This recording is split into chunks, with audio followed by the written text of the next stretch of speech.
అసలు జ్యోతిష్య శాస్త్ర ప్రకారంగా మనకు దోషాన్ని ఎలా నిర్వచించారు? అసలు దోషాలు ఎన్ని రకాలుగా ఉంటాయి గురువు?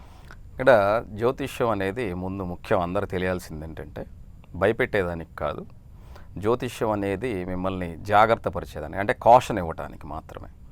అంటే మిమ్మల్ని ప్రమాదం నుంచి బయట వేసేదానికి మాత్రమే పూర్వీకులు మనకి చెప్పారు తప్ప మనల్ని భయపెట్టేదానికో లేకపోతే భయపెట్టి ఎదుటివాడు లబ్ధి పొందేదానికో జ్యోతిష్యాన్ని చెప్పలేదు. అయితే ఇక్కడ శాస్త్రంలో దోషం అనేదానికన్నా కూడా యోగంగా చెప్పబడ్డాయి. యోగం అంటే దాదాపుగా 1000 ఒక్క యోగాలుగా శాస్త్రంలో చెప్పబడ్డాయి. వాటిలో చాలా వరకు కాలగమనంలో వాటిని చెప్పకూడదు. ఎందుకంటే ఇవి రికార్డెడ్గా కానీ లైవ్లో కానీ, ఎందుకంటే జ్యోతిష్యం అనేది వ్యక్తిగతమైనటువంటిది. ఈ వ్యక్తిగతమైనటువంటి జ్యోతిష్యాన్ని పబ్లిక్ చేయకూడదు. కాబట్టి చాలా దోషాలని యోగాలుగా చెప్పినటువంటి 1000 ఒక్క యోగాల్లో దోషాలు కూడా ఉన్నాయి.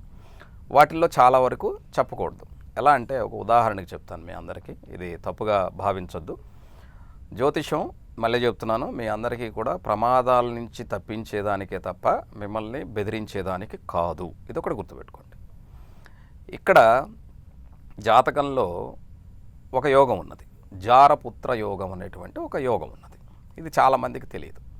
అంటే అర్థం ఏమిటంటే, జారపుత్ర యోగం అంటే ఒకప్పుడు ఏం చేసేవాళ్ళు అంటే, రాజులు కానీ లేదా పూర్వకాలంలో వాళ్ళకి సంతాన దోషం ఉన్నట్లయితే అది వేరే రకంగా సంతానాన్ని వాళ్ళు ఖచ్చితంగా కనేవాళ్ళు. అది మనందరికీ మహాభారతం గురించి తెలుసు, దాని గురించి మనం చెప్పాల్సిన అవసరం లేదు.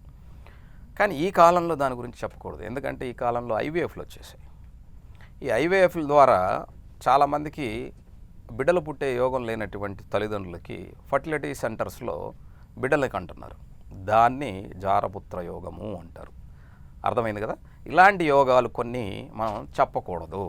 కాబట్టి చాలా యోగాలు అందులో నుంచి దోషాలుగా పరిగణింపబడినటువంటి వాటన్నిటినీ కూడా కాలగమనంలో కాలానుగుణంగా వాటిని పక్కన పెట్టేయడం జరిగింది.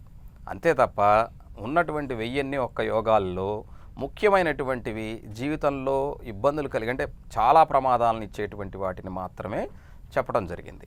వాటిల్లో ముఖ్యమైనటువంటి మనందరికీ తెలుసు, కుజదోషము, కాలసర్పదోషము, తర్వాత శని రాహుల దోషము, శని కుజుల దోషము, అలాగే కుజరాహుల దోషము, చంద్రకేతువుల దోషము, చంద్రరాహుల దోషము, గురురాహుల దోషము, ఇలాగా అలాగే భృగు షష్టాష్టకాల్లో ఉన్నటువంటి దోషము, ఇలాంటి దోషాలను మాత్రమే చాలా వరకు చెప్పడం జరుగుతుంది ఎక్కువగా.